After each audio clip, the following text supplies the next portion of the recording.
Hello class and welcome to my video reflection about the observations that I have and throughout the class that I had.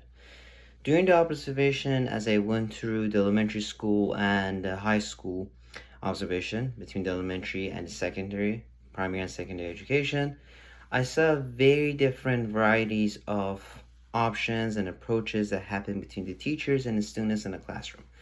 Teacher approaches is one biggest takeaway I had from my observation going through the whole process. We had teachers such as Miss Quinn that had a different approach throughout games, using selection of words, using the technology actually in the classroom, compared to Mr. Frederick or Mr.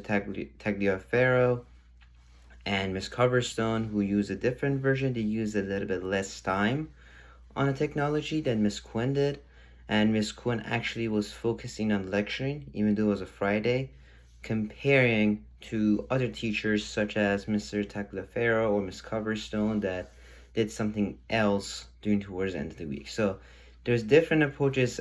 Obviously, Mr. Frederick and Miss Quinn were more hands-on, engaging compared to Miss Tagliaferro and Miss Coverstone, who were a little bit um, giving the students time to do the work and then engaging at the right moments. We had different biases, especially like Mr. Tagliaferro.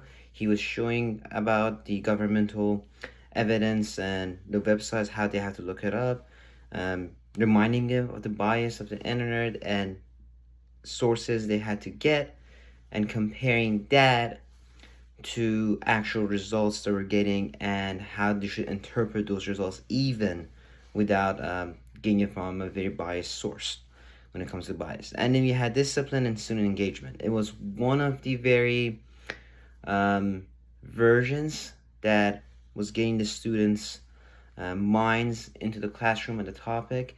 And I was actually thinking about discipline because this was the common challenge the teachers were getting. Do you think the challenge that us as an educator have is about discipline or student engagement? I think it's a yes, but I want to hear more from you guys what discipline and student engagement means to you. And is that a very primary source of challenge that you have in the classroom? This is pretty much a reflection looking at all Sandoval High School and Twin Lakes Elementary School reflection, and I hope you get something from this one. And I'm very, very excited to see what you guys are going to put in as your reflections as well.